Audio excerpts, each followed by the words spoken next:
ಗುರುಭ್ಯೋ ನಮಃ. எல்லாருக்கும் நமஸ்காரம். நானும் பாலாஜி சுவாமியும் திரௌபதி தேவியோட நிர்ணயத்தை நாங்கள் ஒரு 3 பாகமாக வெளியிட்டிருந்தோம். அந்த 3 பாகத்தையும் முழுமையாக கேட்டு நிறையா பேர் சந்தேகங்களையும் கேட்டிருக்கா. ரொம்ப சந்தோஷமான விஷயமா இருக்குது. ஏன்னா இந்த விஷயங்கள் கேட்குறதே கொஞ்சம் சிரமமான விஷயம்தான். நிறையா யோசிக்க வேண்டியது இருக்குது. நிறையா விஷயத்தை கூட ரிலேட் பண்ண வேண்டியது இருக்குது. அப்படிலாம் பண்ணாதான் இந்த விஷயம் புரியுமே. அதையும் நிறையா பேர் புரிஞ்சுண்டு அதுக்கு கேள்விகள்லாம் நல்ல கேள்விகள்லாம் கேட்டிருக்கா.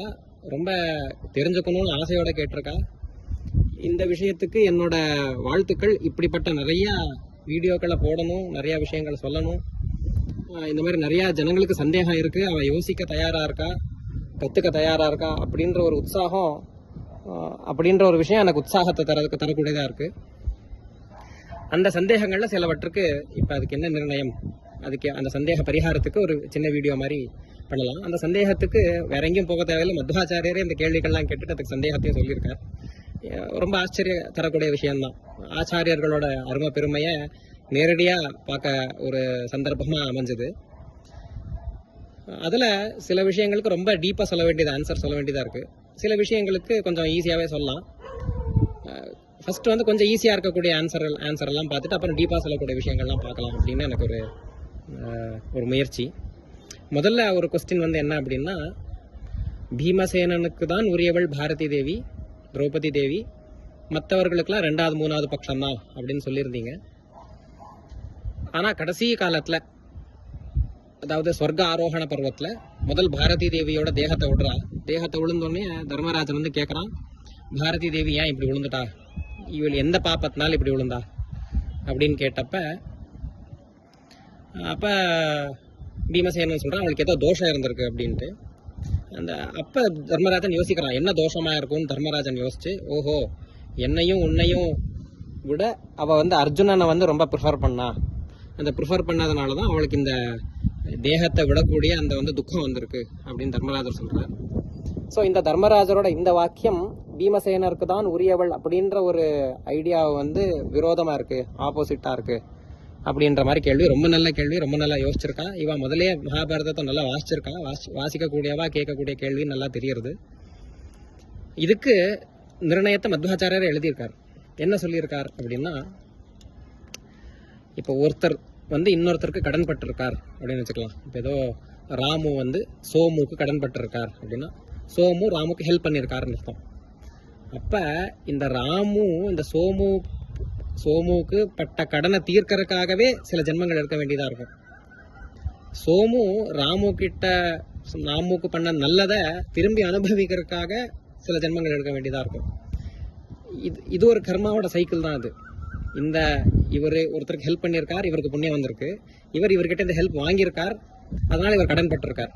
இந்த கடனை அடைக்கிறதுக்காகவும் இந்த புண்ணியம் பண்ணதுக்காகவும் 2 பேரும் ஜென்மங்கள் எடுக்க வேண்டியதாக இருக்கும். இதுக்கு ருணானுபந்தம் அப்படின்னு சொல்லுவாங்க, கடன் படுதல் அப்படின்ட்டு. நம்ம சனாதன தர்மத்தில் இந்த மாதிரி பிறப்புகள் வரைக்கும் இதுவும் ஒரு காரணம். இந்த ருணானுபந்தம் முறிக்கணும் அப்படின்னா என்ன பண்ணணும் அப்படின்னா, யார் ஹெல்ப் பண்ணியிருக்கார் இல்லையா, அந்த ஹெல்ப் பண்ணவர் யாருக்கு ஹெல்ப் பண்ணாரோ அந்த ஹெல்ப் பண்ணவரோட தோஷத்தை அவங்களோட தேகம் போறப்ப, அவங்களோட கடைசி காலத்துல, நான் இவருக்கு ஹெல்ப் பண்ணேன் ஆனா இவருக்கு இந்த தோஷம்லாம் இருந்தது அப்படின்னு அந்த தோஷத்தை சொல்லிட்டா, அந்த சொன்னதுனால அந்த கடன் படுதல் அப்படின்ற ஒன்று புரிஞ்சு போயிடும், அப்படின்ற ஒன்று இல்லாமல் போயிடும். இப்போ தர்மராஜர் இந்த 5 பேரும் பிறந்திருக்கா, திரௌபதி தேவி இருக்கா, நிறைய லௌகிக விவகாரங்கள்லாம் இருக்கு. அதில் திரௌபதி தேவி நிறையா தர்மராஜருக்கும் கடன் பட்டிருக்கா. என்னதான் பெரிய தேவதையா இருந்தாலும் அந்த கடன் படுதல் ஏதோ ஒரு சந்தர்ப்பத்தில் இவர் ஹெல்ப் பண்ணியிருப்பார், அந்த ஹெல்ப்பை திரௌபதி தேவி வாங்கினவளா இருப்பார். இந்த மாதிரி சந்தர்ப்பத்தில் திரும்பியும் தர்மராஜனுக்கு உதவி பண்றதுக்காகவே திரௌபதி தேவி பிறக்க வேண்டியதா இருக்கும். திரௌபதி தேவி கிட்ட ஹெல்ப்பை வாங்கிக்கிறதுக்காக தர்மராஜன் பிறக்க வேண்டியதா இருக்கும். இந்த ருணானுபந்தத்தை முறிக்கணும்னு என்ன பண்ணணும் அப்படின்னா, அந்த திரௌபதி தேவியோட கடைசி காலத்துல தேகம் விடுறப்ப திரௌபதி தேவியோட தோஷத்தெல்லாம் சொன்னா தர்மராஜனுக்கும் திரௌபதி தேவிக்கும் இருக்க அந்த கடன், அந்த டிரான்சாக்ஷன், அந்த கடன் படுதல் அப்படின்ற அந்த விஷயம் புரிஞ்சிடும். இது தர்ம சூக்ஷ்மம். இந்த தர்ம சூக்ஷ்மத்துக்காகவே பீமசேனர் சொல்றார், இவளுக்கு ஏதோ தோஷம் இருந்திருக்கு, அந்த தோஷத்தினாலதான் இவ சஃபர் பண்றா அப்படின்ட்டு. நிஜமா இந்த 5 பேர்களும் அவங்களோட ஸ்வேச்சையினாலதான் தேகத்தை விட்டுருக்கா. அவளுக்கு அந்த தேகத்தை விடுறதுல எந்த கஷ்டமும் ஏற்படல. உடம்பு விட்டு உயிர் பிரியுறது அப்படின்னா கஷ்டம் ஆகும். அந்த கஷ்டம் இந்த 5 பேருக்கும் இல்ல, திரௌபதி தேவிக்கும் இல்ல, அந்த தேவதைகளுக்கெல்லாம் இல்ல. எல்லாருமே ஸ்வேச்சையா இச்சப்பட்டு நான் உடம்ப விடணும்னு விட்டவா. அதனால திரௌபதி தேவி உடம்ப விட்டப்ப அவளுக்கு துக்கம் ஆகல. ஆனா தர்மராஜருக்கு என்ன தெரிஞ்சிருக்கு அப்படின்னா துக்கம் ஆயிருக்கு அப்படின்ற ஒரு எண்ணம் வந்திருக்கு. அந்த உடம்புல இருந்து உயிர் பிரிந்த துக்கம் திரௌபதி தேவிக்கு ஆயிருக்கு. இந்த துக்கம் எதனால வந்தது அப்படின்னு பீமசேனரை கேட்க போகவே பீமசேனர் இந்த தர்ம சூக்ஷ்மத்தை மனசுல வச்சிருக்காரு. என்ன தர்ம சூக்ஷ்மம் அப்படின்னா திரௌபதி தேவி தர்மராஜனுக்கு ஏதோ வகையில கடமைப்பட்டிருக்காங்க. அந்த கடன்படுதலை முறிக்கணும் அப்படின்னா என்ன பண்ணணும்? தர்மராஜன் திரௌபதி தேவி மேல இருக்கிற தோஷத்தை சொல்லணும். சொன்னா திரௌபதி தேவி தர்மராஜனுக்கு பண்ண அந்த கடன்படுதல் அப்படின்ற விஷயம் புரிஞ்சு போயிடும். அதனால இவருக்கு ஏதோ தோஷம் இருந்திருக்கு அப்படின்னு அவர் எடுத்து கொடுக்கிறார். இந்த எடுத்து கொடுக்கவே அங்க என்ன சொல்றா அப்படின்னா, என்ன அர்ஜுனனை காட்டிலும் பீமசேனனை காட்டிலும் அர்ஜுனனை இவ ப்ரிஃபர் பண்ணா. ஹே பீமா, உன்னை காட்டிலும் என்ன காட்டிலும் அர்ஜுனன் ப்ரிஃபர் பண்ணா இவ அப்படின்ற ஒரு தோஷத்தை சொன்னான். இந்த விஷயத்துல 2 பாகமா பிரிக்கணும். இந்த தோஷம் சொன்னதுனால என்னாச்சு அப்படின்னா அந்த ருணானுபந்தம் புரிஞ்சிருச்சு. ஆனா அந்த விஷயம் பீமசேனா காட்டிலும் அர்ஜுனனை ப்ரிஃபர் பண்ணான்னு ஒரு விஷயம் இருக்கு இல்லையா, தர்மராஜனை காட்டிலும் அர்ஜுனனை ப்ரிஃபர் பண்ணா அப்படின்ற ஒரு விஷயம் இருக்கு இல்லையா, இந்த விஷயத்தை 2ஆ உடைக்கணும். தர்மராஜனை காட்டிலும் அர்ஜுனனை ப்ரிஃபர் பண்ணா அப்படின்னா தர்மராஜனை காட்டிலும் அர்ஜுனன் உயர்ந்தவன் ஸ்வபாவத்தினால. அர்ஜுனன் இந்திரன், தர்மராஜன் யமன். அர்ஜுனன் நர ஆவேசம்னா பெருமாள், வாயு, சேஷன், இந்த 3 பேரும் சேர்ந்தா நரன் அப்படின்னு பேரு. பத்ரியில நாம நரநாராயணன் பாக்குறோம் இல்லையா, நாராயணா சாட்சாத் நாராயணன். நரன் அப்படின்னா இந்த 3 பேரும் சேர்ந்தா நரன். அந்த நரனோட ஆவேசம் அர்ஜுனனுக்குள்ள இருந்தது. அர்ஜுனன் இந்திரன், ஸ்வயம் யமனை காட்டிலும் பெரிய தேவதை. அதனால சுவாபாவிகமா இவரை காட்டிலும் இவர் பெரியவரா இருக்கிறதுனால அந்த ப்ரிஃபரன்ஸ் அர்ஜுனனுக்கு இருந்தது. அர்ஜுனன்ல பெருமாள் இருந்ததுனாலையும் வாயோட ஆவேசம் இவாளும் இருந்தது, தர்மராஜன்ல இருந்தது. அர்ஜுனன்ல பெருமாளோட ஆவேசம் இருந்தது. Seshan again he is a greater தேவதா தேன் தர்மராஜா. இந்திரனை காட்டிலும் சேஷன் பெரிய தேவதை, சேஷனை காட்டிலும் பெருமாள் பெரியவர். அதனால இவ்வளவு பெரியவரோட குணங்கள்லாம் அங்க இருந்ததுனால ஆட்டோமேட்டிக்கா திரௌபதி அர்ஜுனன் மேல வச்ச அந்த பாசம் அப்படின்றது, தர்மராஜனை காட்டிலும் அர்ஜுனன் மேல வச்ச பாசம் அப்படின்றது சத்தியம்தான். இதுல எந்த விதமான தோஷமும் இல்லை. ஆனா தர்மராஜன் பீமசேனனை காட்டிலும் அதிகமா வச்சான் அப்படின்னா அவரோட பர்சனல் ப்ரிஃபரன்ஸை வச்சுட்டார். அவரோட காழ்ப்புணர்ச்சின்னு சொல்லுவார் இல்லையா, சில பேரை பத்தி தப்பா சொல்றப்ப அந்த ஒரு காழ்ப்புணர்ச்சியில இல்லாததை பொல்லாததையும் சொல்றது. சோ பீமசேனன் மேல இருக்கிறத காட்டிலும் அர்ஜுனன் கிட்ட ரொம்ப ப்ரிஃபர் பண்ணா அப்படின்ற விஷயம் இந்த காழ்ப்புணர்ச்சினால சொன்ன. அதாவது தனக்கு பட்சபாதம் பண்ண மாதிரியே பீமசேனருக்கும் பண்ணியிருப்பா அப்படின்ற ஒரு சந்தேகத்தினால, அப்படின்னு ஒரு எண்ணத்தினால பீமசேனர்கிட்ட அதையும் சொன்னான். சோ இந்த தோஷமா சொன்னதுல ஒண்ணு தோஷம் இல்ல, இன்னொன்னு தோஷம் இல்லாதத தோஷமா சொன்னது. சோ இந்த 2 தப்பும் பண்ணதுனால அந்த அவரோட திரௌபதி தேவியோட உடம்பு விடுற காலத்துல அவன் மேல ஒரு தோஷத்தை சொன்னதுனால, தோஷம் இல்லாத விஷயத்த தோஷமா சொன்னதுனாலயும், அதுவும் தோஷம் இல்லாத விஷயத்த தோஷமா சொல்றதுதான். இல்லாத விஷயத்த சொல்றது ஒண்ணு, தோஷம் இல்லாத விஷயத்த தோஷமா சொல்றது 2. இந்த 2நாலையும் அந்த ருணானுபந்தம் அப்படின்ற ஒரு விஷயம் முடிஞ்சது அப்படின்னு இந்த மத்வாச்சாரியார் இதுக்கு நிர்ணயத்தை சொல்லியிருக்கார். மகாபாரத தாத்பரிய நிர்ணயத்துல இதே விஷயத்தை எடுத்துட்டு இந்த விஷயத்துக்கு இந்த நிர்ணயத்தை அவர் சொல்லியிருக்கார். இன்னும் அடுத்தடுத்த கேள்விகளுக்கு அடுத்தடுத்த வீடியோக்கள்ல பார்க்கலாம். ஜெய் ஸ்ரீராம். நமஸ்காரம். குருப்யோ நமஹ. 2வது டவுட்டு, அதில் அவர் கேட்குற விஷயம் என்ன அப்படின்னா, இந்த மயசபை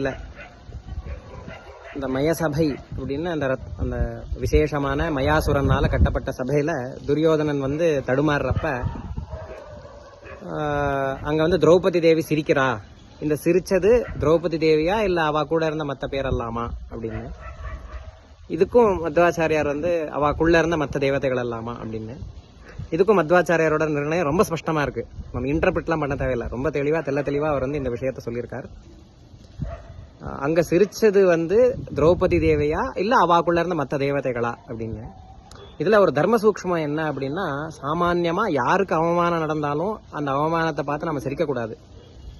இது பேசிக் தர்மம். இது ஒரு சாமானிய ஹியூமனிட்டின்னு சொல்ல பாருங்க. அந்த ஹியூமனிட்டி, அதை அந்த அவமானப்படுறது கெட்டவனாவே இருந்தாலும் அந்த கெட்டவனை பார்த்து சிரிக்கிறது, ஹேளனம் பண்றது இதெல்லாம் கூடாது. இது பாபகர்மம், இப்படி பண்ணக்கூடாது அப்படின்னு தர்மசாஸ்திரமே இருக்கு. ஆனா திரௌபதி தேவி ஏன் பண்ணா அப்படின்னா, இதுக்கு நிர்ணயம் என்ன அப்படின்னா, கிருஷ்ணரே சூச்சனை பண்றார். யாருக்கு அப்படின்னா பீமசேனருக்கு. அங்க சிரிச்சது வெறும் திரௌபதி தேவி மட்டும் இல்ல, பீமசேனர் சிரிக்கிறார், கிருஷ்ணரோட பத்னிகள் எல்லாம் இருக்கா, அவளும் சிரிக்கிறா. கிருஷ்ணர் வெறும் அந்த மந்தஹாசம், அந்த ஒரு நல்ல ஒரு, நீங்க காஞ்சிபுரம் வரதராஜர் பாத்தீங்கன்னா அந்த ஸ்மைல் உங்களுக்கு தெரியும். உங்களுக்கு மந்தஹாசம்னு சொல்லுவா. ரொம்ப கெக்க பக்கன்னு சிரிக்காமையும் ரொம்ப சிரிக்க உம்முன்னு இல்லாமையும் மந்தஹாசம்னு, சர்வோத்தமன்னு சொல்றக்காக இருக்கிற அந்த ஹாசம். அது அந்த மந்தஹாசம்னு கன்னடத்துல முகுழு நகைன்னு சொல்லுவா, புன் சிரிப்பு அப்படின்னு தமிழ்ல சொல்லுவா. இந்த புன் சிரிப்பு கிருஷ்ணர் பண்ணார். அதாவது ஒரு தான் சர்வோத்தமன் அப்படின்ற காட்டிக்கிறக்காக அந்த சிரிப்பை கிருஷ்ணர் பண்ணார். பீமசேனருக்கு கண்ணால சூச்சனை பண்றார் கிருஷ்ணர், நல்லா சிரி அப்படின்னு. பீமசேனர் நல்லா சிரிக்கிறார். பீமசேனர் சிரிக்கிறத பார்த்து சாக்ஷாத் பாரதி தேவி, எந்த பாரதி தேவி கிருஷ்ணரோட அந்த பூமி பார ஹரணத்துக்காக முக்கியமான அவதாரமா பிறந்திருக்காளோ அந்த பாரதி தேவி தான் சிரிச்சது. அந்த பாரதி தேவி நல்லா சிரிக்கிறா. பீமசேனன் சிரிக்கிறார், பாரதி தேவியும் சிரிக்கிறாங்க. கூட இருந்த கிருஷ்ணரோட பத்னிகள் எல்லாம் சிரிக்கிறாங்க. கிருஷ்ணர் வந்து ஒரு மந்தஹாசம் புன் சிரிப்பு பண்றார். இதனால துரியோதனனுக்கு நல்ல அவமானம் ஆகிறது. இந்த அவமானம் எதுக்கு அப்படின்னா, விசேஷமா பூபார ஹரணம் பண்ணணும். அப்படின்னா என்ன, இந்த துரியோதனன் கூட நிறைய துஷ்டர்கள்லாம் சேர்ந்து இவங்க மேல யுத்தத்துக்கு வரணும். இவங்களோட அந்த துவேஷம் அப்படின்றது வந்து இன்னும் வளரணும். வளர்ந்தாதான் இவங்களை தண்டிக்க முடியும். வளரணும்.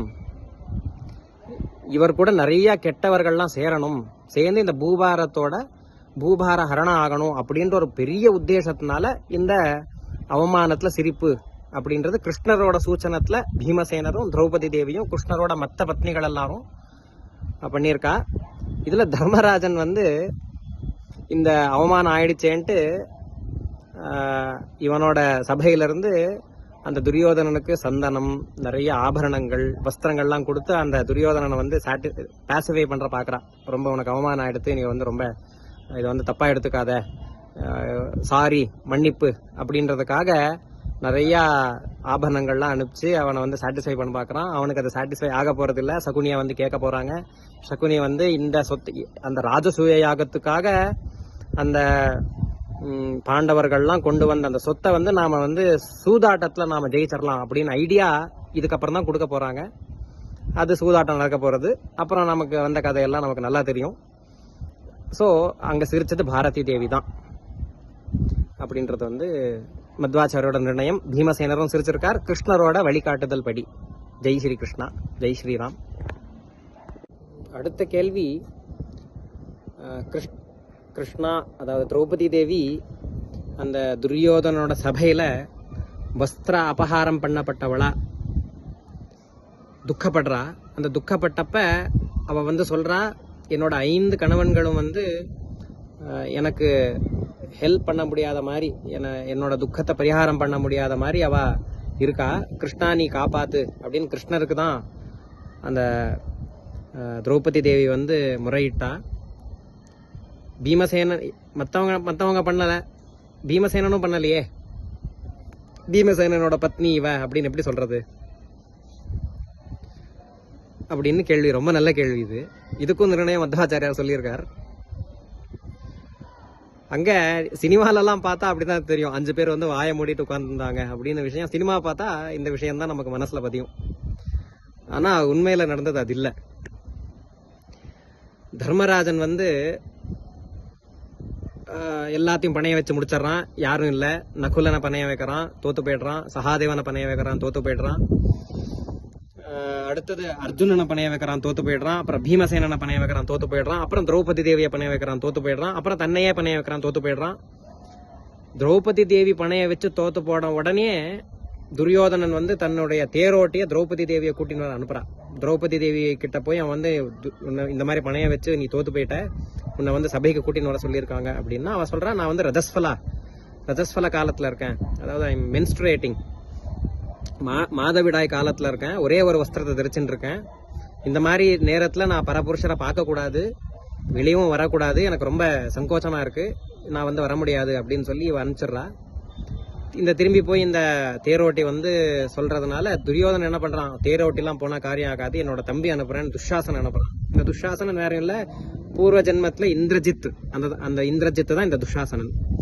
இந்த அதாவது ராமாயண காலத்துல ராவணனோட பையன் இந்திரஜித், அந்த இந்திரஜித் தான் இந்த துஷாசனன். இந்த துஷாசனன் போறான், முடிய பிடிச்சு அவன் தரன்னு இழுத்துன்னு வரான்.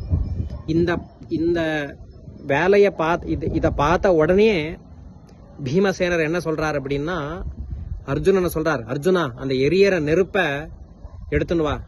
எந்த தர்மராஜனோட கை சூதாட்டத்துல திரௌபதி தேவிய பணைய வச்சு தோத்துதோ அந்த கையை நான் எரிக்கிறேன் அப்படின்னு பீமசேனர் வெகுண்டெழுந்து அந்த கையை எரிக்கிறக்காக அவர் அர்ஜுனனை சொல்றார், போய் எடுத்துன்னு வா அந்த நெருப்ப அப்படின்னு. அப்ப அர்ஜுனன் பதறி போய், அண்ணா அப்படிலாம் பண்ணிராத அண்ணா அப்படின்னு அர்ஜுனன் வந்து பதறி போய் பீமசேனன் கிட்ட சொல்றான். பீமசேனர் சொல்றான், எனக்கு தெரியாதுன்னு நினைச்சியா, அர்ஜுனன் என்னோட அண்ணா, அவனோட கையை எரிக்கக்கூடாது, அப்படி எரிக்கிறது வந்து நல்லதில்லை, அவன் நமக்கெல்லாம் ராஜா, நாமெல்லாம் யுவராஜர்கள் தான், அவனுக்கு இந்த மாதிரி ஒரு துக்கத்தை கொடுக்க கூடாதுன்னு எனக்கு தெரியாதுன்னு நினைச்சியா, இது தர்ம சூக்ஷ்மம், இது பெரியவங்க தப்பு பண்றப்ப இந்த மாதிரி வாயால திட்டுறது அவங்களுக்கு தண்டனை, நமக்கு சமமா இருக்கிறவங்க தப்பு பண்ணப்ப அவங்களோட தனத்தை அபகாரம் பண்றது ஃபைன், அவங்களோட தனத்தை அபகாரம் பண்றது அவங்களுக்கு தண்டனை, நம்மளை விட கீழா இருக்கவங்க தப்பு பண்ணப்ப அவங்களுக்கு தேக தண்டனை, அடிக்கிறது உதைக்கிறது இந்த மாதிரி கொடுக்கறது அவங்களுக்கு தண்டனை. தர்மராஜன் என்னுடைய அண்ணா, அவனுக்கு இந்த மாதிரி திட்டி பயத்தை உண்டு பண்றதுதான் அவனுக்கு தண்டனை, அவன் பண்ண தப்புக்கு தண்டனை, அந்த தண்டனையை தான் நான் கொடுத்தேன், அதனால நீ கம்மன் உட்கார் அப்படின்னு அர்ஜுனனை கம்மன் உட்கார வைக்கிறாங்க. இந்த நேரத்துல என்ன ஆறுது அப்படின்னா, துஷாசனன் சொல்றான், இவன் வந்து இவங்கெல்லாம் நம்ம கிட்ட நம்மளோட அடிமைகள், இவங்க கிட்ட இந்த கிரீட்டம் பட்டு வஸ்திரம் இதெல்லாம் போட்டு இருக்க கூடாது, இதெல்லாம் அவுக்கணும் அப்படின்னு சொல்லி எல்லாத்தையும் அவுக்க வச்சு மர உரிய தரிக்க வைக்கிறாங்க. மர உரி இல்ல, தோல் வஸ்திரங்கள் தரிக்க வைக்கிறாங்க. திரௌபதி தேவி இன்னுமே அந்த பட்டு வஸ்திரத்தை உடுத்தின்னு இருக்கா. அந்த பட்டு வஸ்திரத்தை இழுக்க பாக்குறாங்க துஷாசனன்.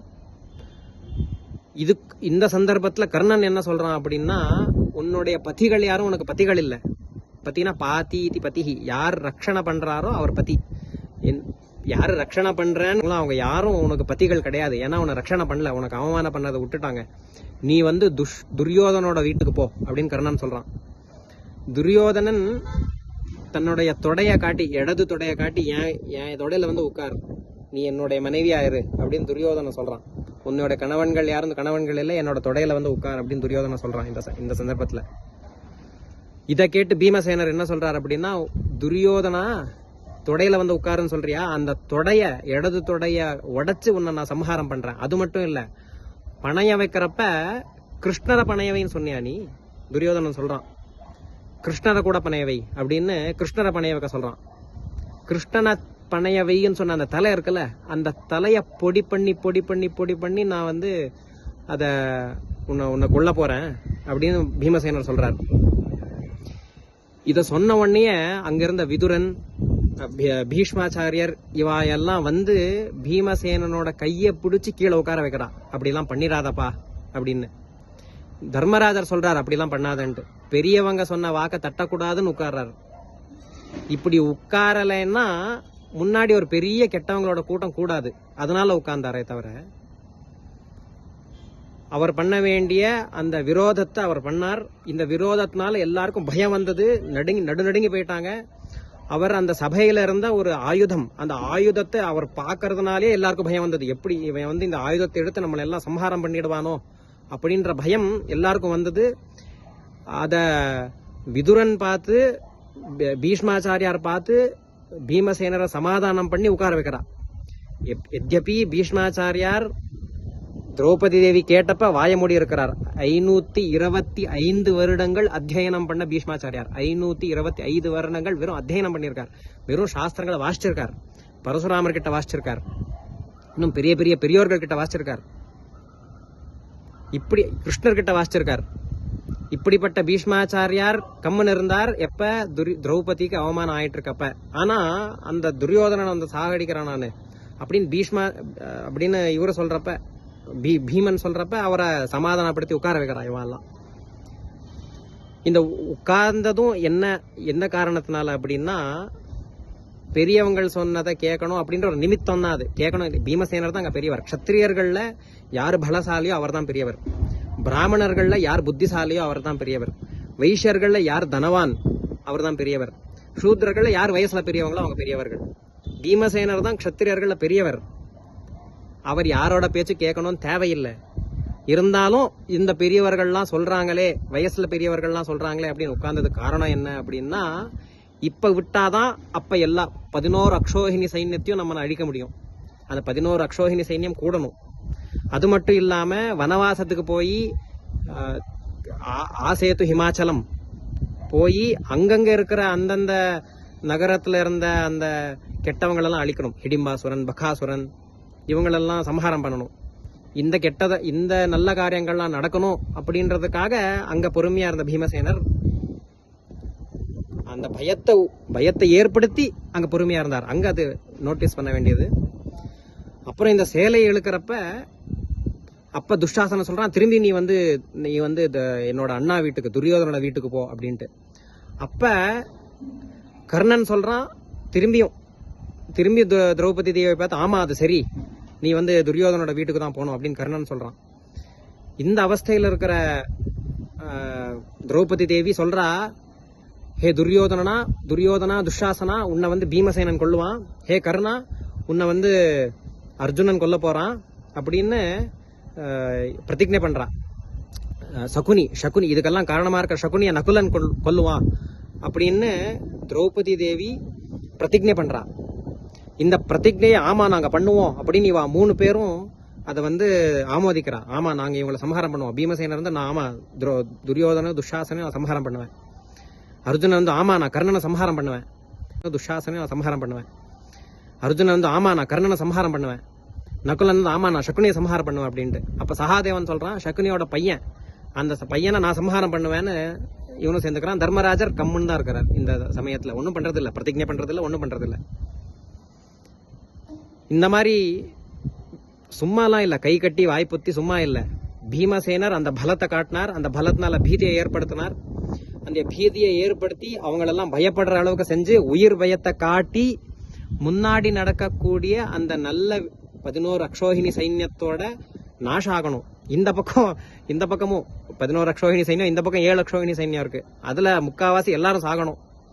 இதுவும் பூபார ஹரணம் தான். அதெல்லாம் ரொம்ப டீப்பா போயிடும். பேசணும்னு ஆரம்பிச்சா அதெல்லாம் ரொம்ப டீப்பா போகும். இப்படிப்பட்ட பூபார ஹரணம் ஏற்படணும் அப்படின்ற காரணத்துக்காக இவங்களை பெரியவங்களா, வயசுல பெரியவங்களா மதிச்சு, இவர் எத்யபி பலத்துல பெரியவரா இருந்தாலும், க்ஷத்திரியர்கள்ல பலத்துல பெரியவங்க தான் நிஜமான பெரியவர்களா இருந்தாலும், இது ஒரு நிமித்தமா வச்சுண்டு இவங்களை சொல்லிட்டாங்களே இதை கேட்கணுமே அப்படின்ற ஒரு தர்ம சூக்ஷ்மத்தை நிமித்தமா வச்சுண்டு அவர் சும்மா உட்கார்றார். அடுத்து பிரதிஜ்ஞை பண்றார், இன்னொரு தொடையும் உடைப்பேன் அப்படின்ட்டு. இதெல்லாம் அப்புறம் நடந்த கதை நமக்கு எல்லாம் தெரியும். அதனால பீமசேனர் இந்த சந்தேகம்லாம் தான் தர்மராஜருக்கு ஏற்பட்டு வனவாச காலத்துல கிருஷ்ணர் 6 மாசத்துக்குள்ள பார்க்க வர்றார். இவங்க வனவாசத்துக்கு போய் 6 மாசத்துக்குள்ள கிருஷ்ணர் பார்க்க வர்றார். அந்த சந்தர்ப்பத்துல கிருஷ்ணரோட பேச்செல்லாம் கேட்டு, பீமசேனரோட அந்த பராக்கிரமத்தெல்லாம் கேட்டு, கிருஷ்ணரோட வார்த்தைகளும் கேட்டு, திரௌபதி தேவி என்னோட பத்னி கிடையாது அப்படின்றத தியாகம் பண்றா. அது மட்டும் இல்ல, யுத்தம் முடிஞ்சதுக்கு அப்புறம் துரியோதனனோட சபையில பீமன் கூட மட்டும்தான் திரௌபதி தேவி இருக்கா. அப்ப வந்து அவளுக்குள்ள இருக்க 4 தேவியோட ஆவேசமும் கிடையாது. தூங்கிடுறா. 4 பேர் வந்து தூங்கிடுறா. அந்த தேகத்து மேல இருக்க அபிமானத்தை கம்ப்ளீட்டா விட்டுறா. கடைசி வரைக்கும் அந்த ஆவேசங்கள் வெளியே வரதே இல்லை. அந்த 4 தேவிகளும் அவங்கவுங்க வெளியே வரதே இல்லை. அது அவ வந்து சுத்தமான பாரதி தேவியா தான் இருக்கா.